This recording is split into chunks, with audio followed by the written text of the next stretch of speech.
Please let us know when we are live actually. Okay, we are live. Uh, good evening, everyone. Welcome to the session. Very crisp, short session about the INI-CET, which is around, you can say, 2 weeks, 3 days away from us as of today. And I have got the privilege of having my friend, Dr. Sandeep, the definitely the top educator of pediatrics in the country. And we'll be actually restricting ourselves to just these two subjects and telling you what are the 20 plus 20, 40 important topics for the for the INI-CET upcoming examination. Before I go there, couple of reminder about INI-CET. Right now, we are approximately, you can say 17, 18 days away from the examination. It's a time to really now focus on the high yield areas only. And you know, INI, there is a chance of repetition of PYQ topics higher. So that's why this whole series about like Dil Se series about the main topics of the every subject. And please, one thing I want to really share with you from my previous, interviews with a lot of toppers, that this exam wants you to be aggressive. You can't really be conservative and expect a good rank because at the end of the day, less number of seats are there. If you are attempting too much below 189 or so, believe me, then you're not part of the main the core circle where the exact fight is happening for the rank over there. So welcome, Sandeep sir, for this session. And first of all, just your very precise word of wisdom for the INI-CET aspirants. Thank you so much, sir. It's always a privilege to connect with all the students. As sir rightly said, exam is just around the corner, and that is why the time for motivation is gone. The time for talking about orienting yourself and getting to do the grand test. I think that time is gone. Right now, it is battle mode, and it is important that sir that we start doing what is needed. And with only about 2 weeks plus 3 or 4 bonus days to go, I think it should be very clear. You have to touch every system in the last 2 weeks, every subject in the last 2 weeks, but oriented towards INI-CET. Because for those who have given the exam, they would know, those who are following their seniors, they would know. We have said in our initial discussions on YouTube as well, INI-CET is a vertically oriented exam. NEET PG is a horizontally spread exam. In NEET PG, everything from every system gets asked. In INI-CET, particular set of topics are very frequently asked, but they ask you details, they check your concepts, and there is repetition. There is significant repetition. If you have good accuracy and it's your day, even if you know you're kind of borderline student in your grand test, you still have a fighting chance. The only thing is INI-CET demands you to play like Abhishek Sharma does, fearless. Because even if you get a rank of 10,000, it is not going to be of any benefit. There are limited True. number of seats in AIMS, PGI, JIPMER, and the regional AIMS. So it is all or none. And trust me, even if you are in the last stage and you believe that you have done MBBS well, you have touched upon every subject well, last 2 weeks, focused reading of the topics can create wonders. You never know. Sir, if I Yes. am a student, I have only 2 weeks to go. I need to touch upon I can't read the entire ENT thing. What are the ENT topics I should touch upon? Over to you, sir. Absolutely, sir. Yes, sir.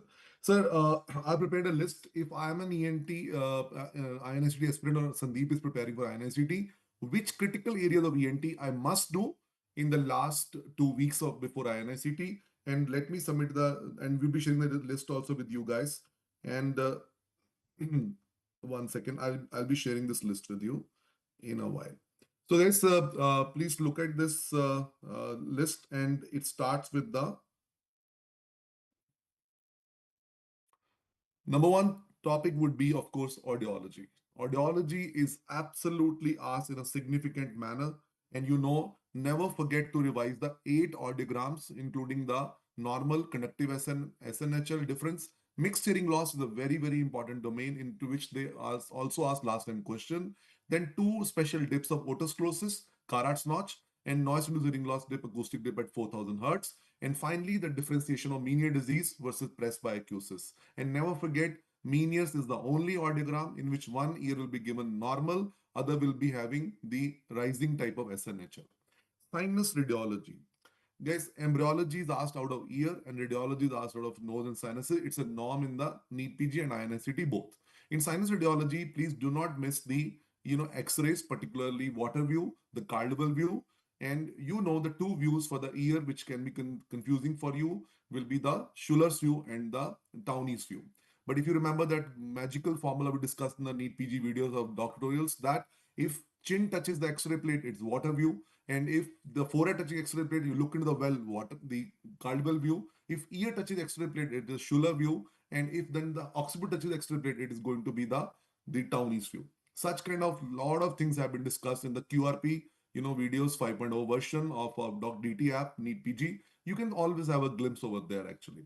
Do not miss upon the osteometal complex area in the sinus radiology, Onodi cell, Heller cells, and conca bullosa all have been asked. And the special CT scan which have been asked till now would be the anterior H model canal for the anterior H model artery. And of course, they ask the supreme turbinate also in the sinus radiology. Then four nasal masses. If you just see the Instagram video, I just posted, four nasal masses are like angiofibroma. Then there will be, of course, the inverted papilloma or Ringet's tumor. Then third will be the rhinosporiosis, and fourth is the enteroconal polyp. And somebody who just remembers one thing: out of the four masses, one mass does not bleed, is enteroconal polyp, and remaining three masses definitely bleed. And angiofibroma typically will be young male with nasal mass and epistaxis. And rhinosporiosis will be having the irregular mass, but the patient coming from Tamil Nadu and the history of pond water content is there. It's a time of actually reading like this only. We can't be so like elaborate that we forget the main critical data point. Guys, the preparation of NEET PG INI-CET is not same as a MBBS prof exam preparation. That's why the whole DNA of DT content is being conceptual, being comprehensive, yet concise also. To the point, crisp marks over there. Differential diagnosis has to be established in your brain very, very clearly. Guys, three topics of, the pharynx are asked very, very commonly. The first one is, of course, the, angiofibroma. Never forget the Hallman-Miller sign on CT scan, nasopharyngeal carcinoma, and adenoid tonsil, of course, and glue ear. If you believe me, these four topics give at least two questions in every INI-CET or NEET PG examination. Guys, please remember, a child getting glue ear is because of adrenal hypertrophy. But 40 to 70-year adult getting unilateral glue ear is a breaking news. It's a suspicious case of nasopharyngeal carcinoma, a very expected question. Again, keep in mind. Don't forget these four topics. Glue ear is the most asked topic out of ear. Then what topic I should keep in mind for the larynx surgery? Cancer larynx is already, is every time being asked over there, particularly the voice production after total laryngectomy. Any permanent hole in the neck of the patient is the permanent tracheostomy, and which surgery has been done, total laryngectomy. And don't forget the tracheoesophageal puncture device. Classically, the Blom-Singer process is picture over there. That is mandatory thing to be revised. And don't forget this topic, and also touch upon the vocal nodule and ring edema along with the cancer larynx over there. Then come the atrophy rhinitis. If you have been following the paper, it's a simple, straightforward question. Anytime you see crusting in the nose with foul smell, it's a atrophy rhinitis question. And in the same question, the crusting with the foul smell, if they also add upon the hard external nose, the answer is rhinosteroma. And the pathology findings of Mikulicz cell and Russell bodies, and drug of choices, of course, the tetracycline streptomycin. Now, CSF rhinorrhea is certainly the dominant, part of the picture always actually. Traumatic CSF leak giving target sign or halo sign or double halo sign. Don't forget the ethmoid bone anatomy to be revised. If they ask you question after trauma, after the FES surgery, the fluid coming from nose is CSF leak. And which structure could have been damaged? Answer is the cribriform plate, which is part of the ethmoid bone. Do not forget the most confirmatory test of CSF leak is beta root transfer estimation. And the diagnostic radiology will be HRCT skull base. But the treatment of choice for CSF rhinorrhea will be conservative treatment, not active surgery for first 7 to 10 days. Just give bed rest and antibiotics, and the treatment is conservative. In four MCQs, mark conservative treatment in ENT question of INI-CET NEET PG. First is unilateral cord palsy. Number two, laryngomalacia. Third is the traumatic perforation of the membrane. And fourth is CSF leak over there. This middle ear anatomy has been always a champion topic, you know it. the sinus tympani. It has been discussed very, very adequately in the videos, particularly in the QRP video also you can see the ponticulus, the subiculum, and between the two there is sinus tympani hidden area. And INI-CET is fond of these kind of tricky question over there. Do not forget to revise the medial wall of middle ear particularly. That has a lot of questions. Then ear implants. All these apex institute like AIMS, the JIPA Pondicherry, and the PJ Chandigarh, CMC Vellore, institute has been doing a lot of implants. So you should be very much clear about the cochlear implant, the brainstem implant, and the bone anchored hearing aid. Do not forget these three devices. Must do them properly. Then in larynx, they are very, very fond of thyroid surgery and nerve injuries, guys. I must summarize over here. If after thyroid surgery, patient is unable to breathe and is an airway emergency, it's a question of bilateral recurrent laryngeal nerve injury, the most serious nerve injury. So whenever they say patient can't be extubated after the thyroid surgery, think about the bilateral RLN injury scenario. That's a very possible question. And if they say patient is unable to sing a song properly after thyroid surgery in the follow-up visits over there, she complains that, then the answer is the SLN or ELN injury. And so the most tricky question of surgery and ENT is what is the commonest nerve injury in thyroid surgery is of course the external laryngeal nerve because we can save the main trunk of SLN and of course the RLN also. So may I summarize, if after thyroid surgery breathing is a problem, then bilateral RLN injury is the answer. If singing is a problem, then SLN or ELN injury is the answer. Please do revise the anatomy and the applied aspect of that before you go for the examination. It will help you in the surgery question also. Airway. Do not forget to revise the airway management from the ENT angle. The most common surgery is tracheostomy, and don't forget all the questions which you discussed properly, very sharply in the videos also. The best tube for tracheostomy will be, of course, the Botex PVC cuff tracheostomy tube. And the last one question was cuff decreases aspiration over there. And they will ask you again the commonest site of tracheostomy, second, third tracheal ring. But in laryngeal carcinoma, we go for the high tracheostomy at first and second tracheal ring. Such kind of question they are being asked why. Now, in maxillofacial trauma, what is your preferred choice of airway?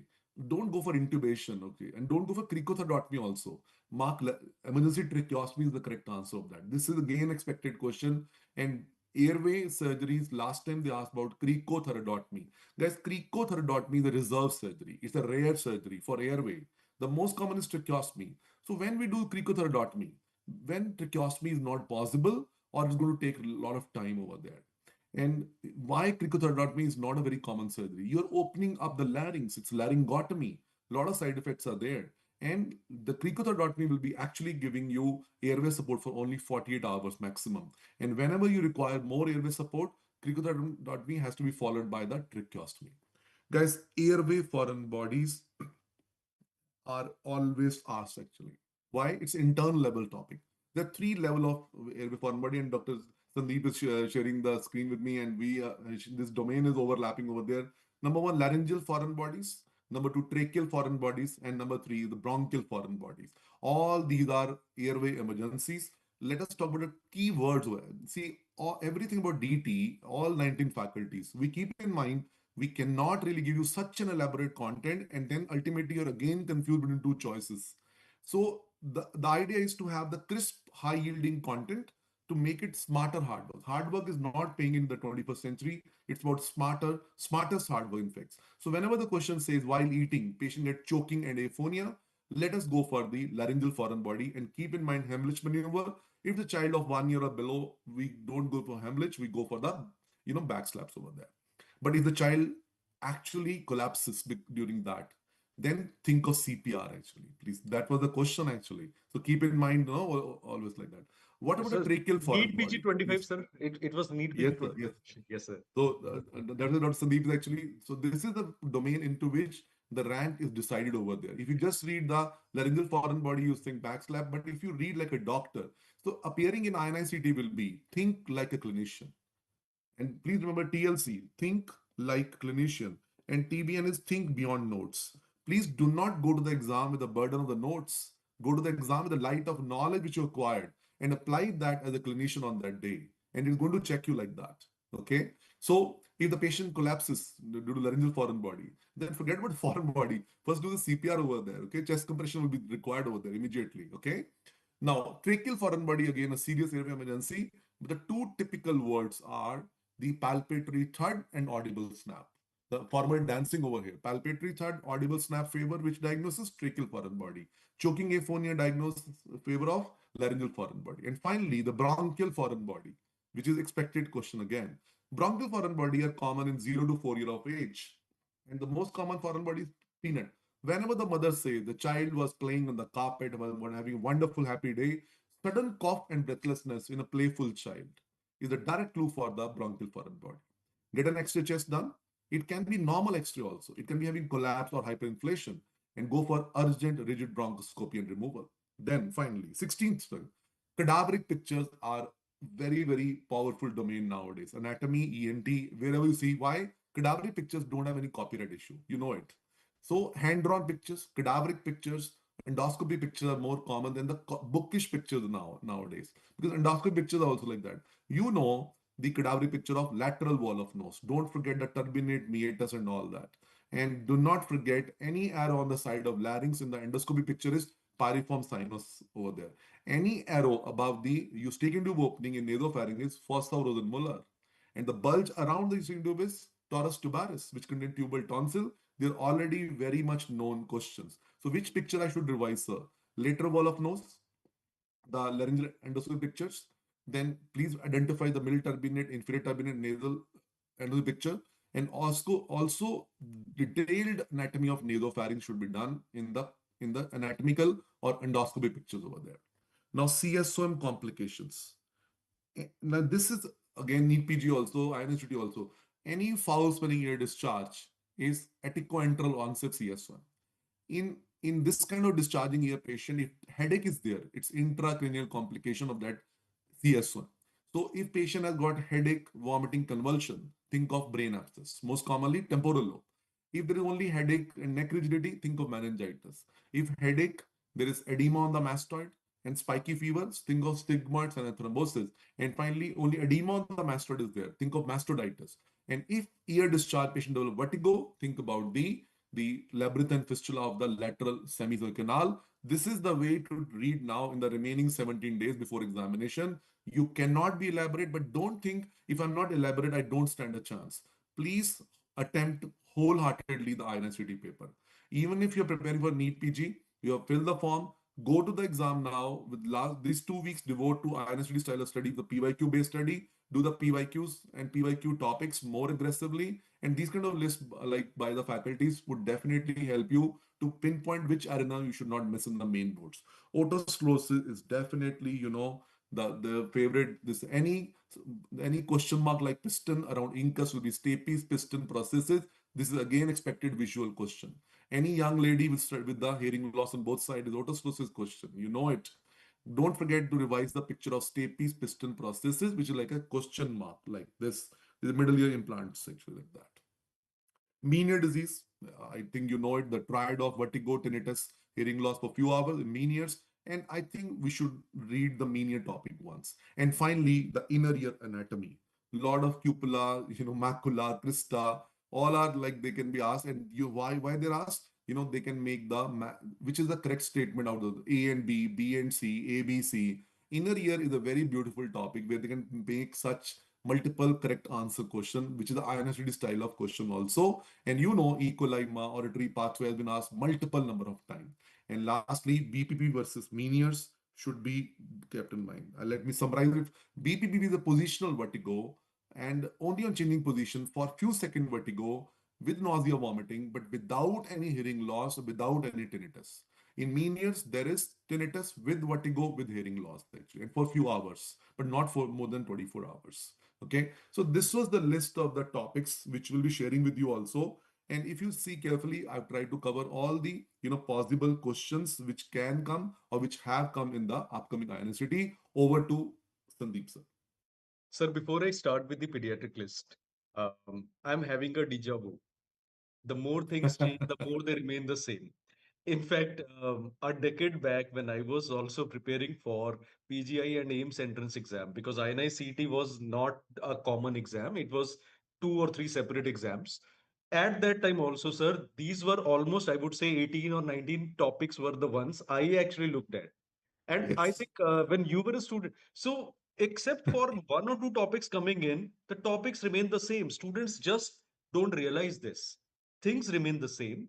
If your accuracy and concept is high, you actually get through, sir. Sir, you were saying something. The professors, teaching faculty of these premier institute do not take, like retirement very early. They are Yes, there forever. You know it. They are I know. already working in the apex centers. So the same kind of people are actually controlling the whole exam mechanism, and they've got very clear cut defining areas into which they want to do research and thesis topics also. So that's why, more or less, we always have the HODs like guiding the everything, in the department. Absolutely, sir. So, not taking much time, moving over to pediatrics part Pediatrics. before we summarize everything. So, please stay back because we are going to summarize some important things for all of you. So, I'm just sharing my screen over here. So, I hope the screen is visible. Just a minute. Guys, please keep in mind, it's a very carefully crafted list by Sandeep sir also, and so that you are able to focus exactly what is required now. So, 20 topics. This slide contains the first 10 topics that you need to see. All the topics which I have selected, Rajiv sir also went through the same process. I went through the topics of INI-CET November 20, because that was the first INI-CET which was held, all the way till May 25. And any topic which has been asked more than two times, as well as the topic which is being repeatedly asked or in which there are some updates. AIMS people are very fond of updates, so you have to be thorough with these topics. And if you see that almost 70-80% of them are something you have read before, now it is time for you to focus on that.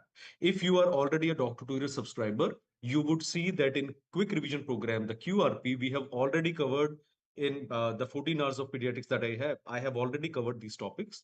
If you're a DT subscriber, please go through these topics from QRP. You don't need to go anywhere else. If you're not a DocTutorials subscriber, if you're following some other platform, it's okay. Time for buying something new is gone. I would advise from your existing notes combined with the 5 year topics of 5 year question papers of INI-CET, try to finish off these topics in pediatrics. Nutritional indices, including SAM, everyone knows. This time there was a question on nutritional index. Last exam, November 24th, there was a question on severe acute malnutrition. They had asked the criteria. All of the following are criteria for SAM, except the previous exam, they had given weight for height, height for age, weight for age, and they had asked you the diagnosis. So nutritional index, hat trick has already been made. Why not the fourth time? Second, development milestone, the holy grail of pediatrics, the problem which area for everyone. Many people have a tendency to leave कि sir छोड़ो, a question तो आएगा. In INI said, a question to aega. Who knows, that question may decide you entering into a branch of your choice in a central institute or not. So development milestones, four category of milestones are there. They are doable. Don't try to find new things. Whatever notes you have made, take 4 snaps. I would say 5 snaps. Why 5? Let me tell you. Gross motor 1 snap, fine motor second snap, language third snap, fourth snap will be cognitive and social milestone, fifth snap will be danger signs or the red flag signs for the minimum age of attainment.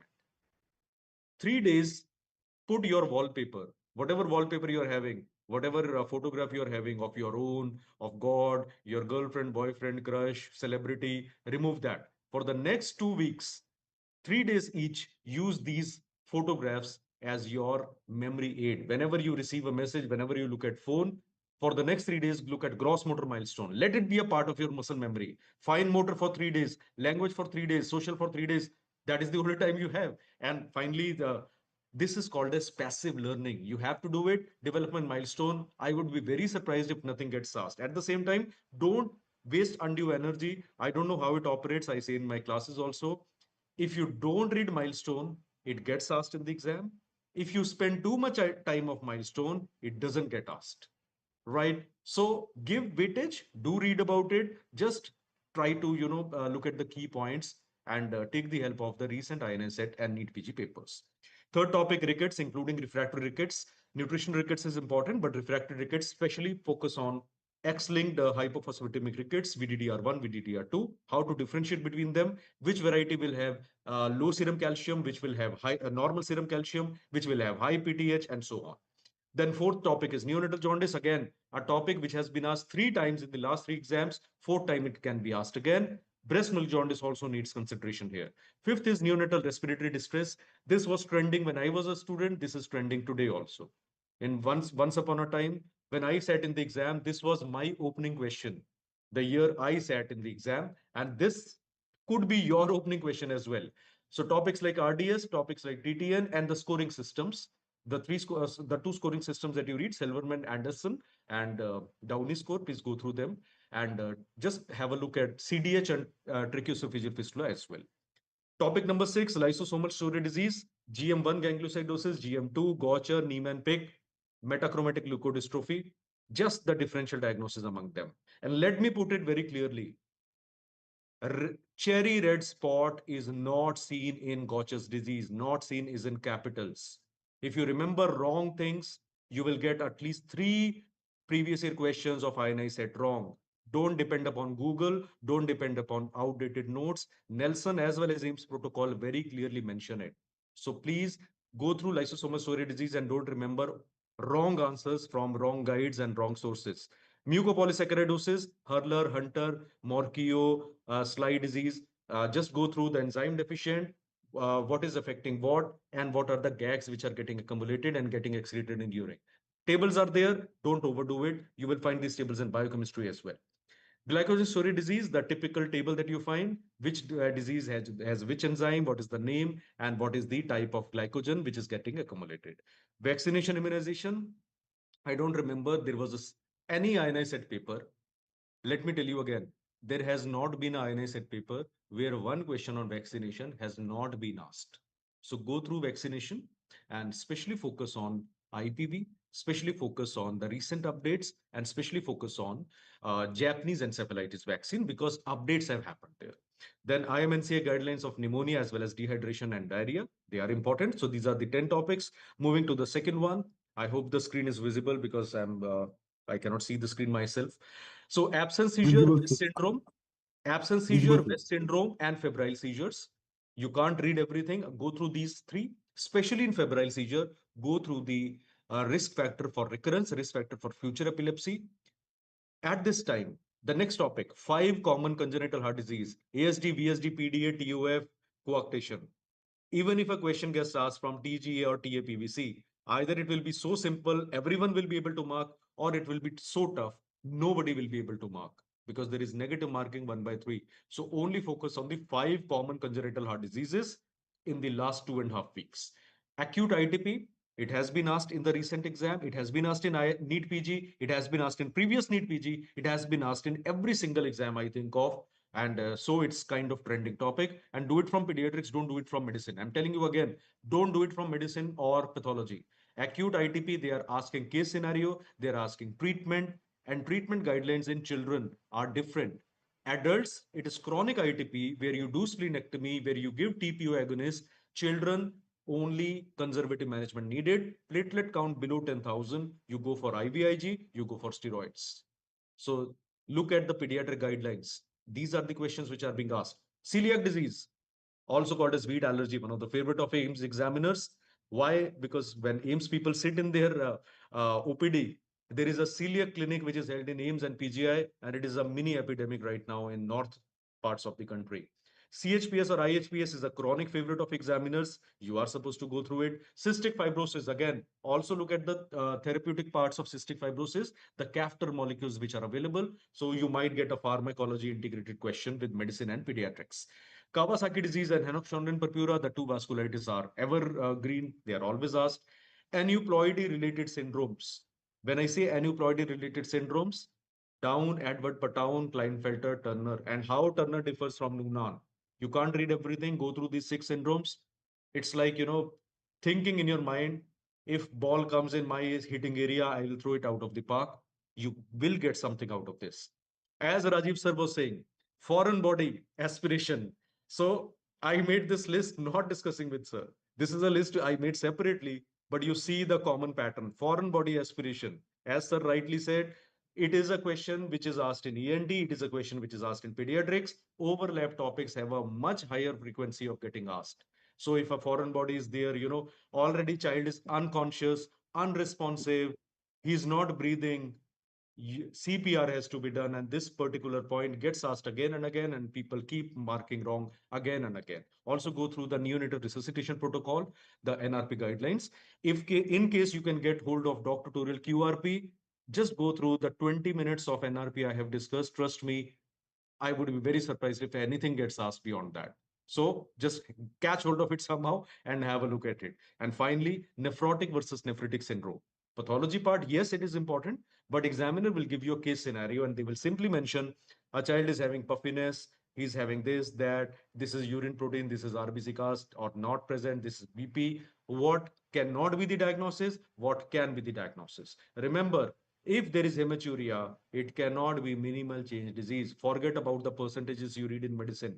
It cannot be minimal change disease if a question says hematuria, because examiner wants to check whether you know the difference between minimal change, secondary nephrotic, and acute nephritic syndrome or not.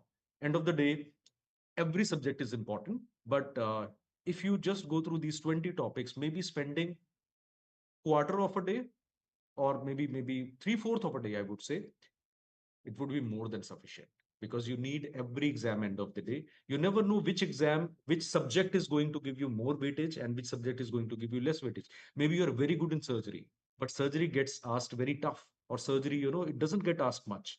You never know. So somebody with a good concept, a good, accuracy rate in high yield topics of INI-CET, and if you yourself have a reasonable level of preparation, you're never out of the race when it comes to INI-CET.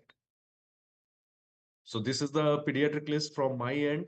Uh, for final comments, over to Rajiv sir. Thank you very much, sir. And I think you must have got this message that about the smarter hard work now required. And these kind of sessions are only to handhold everyone, including those students also who could not really study one or two subjects or maybe many subjects, but they think that they want to prepare for INS seriously. So as we are 17 days away from the examination, you can devote half a day to ENT and half a day to pediatrics to brush up these 20 plus 20, 40 topics, because when we don't have any particular game plan, we start up and either lose the exam before we play it properly. My take on INSTT is that if you are a serious contender for NEET PG, you must prepare for in these last 17 days properly for the INSTT examination, keeping in mind the PYQ, the high yield topics, and just give it a best shot. You never know, it may be your day. You may be thinking you are not a very like a very possible candidate to get a good rank, but exam doesn't really assess you for that particular day only. There's a quantum of knowledge which you acquired in the last so many years while we're doing MBBS. Some hazy impression on that day might count on that day, and suddenly you get a answer shining in your brain. You mark the right answer, but just be aggressive. The only thing is, do not play mediocrity over here. The identity is not about that, and just make sure that these 17 days you devote properly for the INSTD style of like preparation, even if you're not preparing for INSTD seriously till now. And for everyone who's preparing for INSTD seriously, the last time NEET PG, like mid rankers, you are the potential pool from where the top ranker of INSTD will be coming. Guys, please give it your best shot. I'm telling you, all those people who scored 5,000 to 15,000 rank, and they are not really getting the seat of their choice in the college of their choice, they're not happy. Maybe nature wanted you to really wait, because still we are going to start the NEET PG counseling in a couple of days. We don't know when it happens, and you've got a golden chance waiting for you. Let's give it the best shot. Final comment from Sandeep sir, and then we call it off. Nothing, sir. We have summarized everything. I think students know everything. I'll again talk about something, sir. The same thing which sir also said.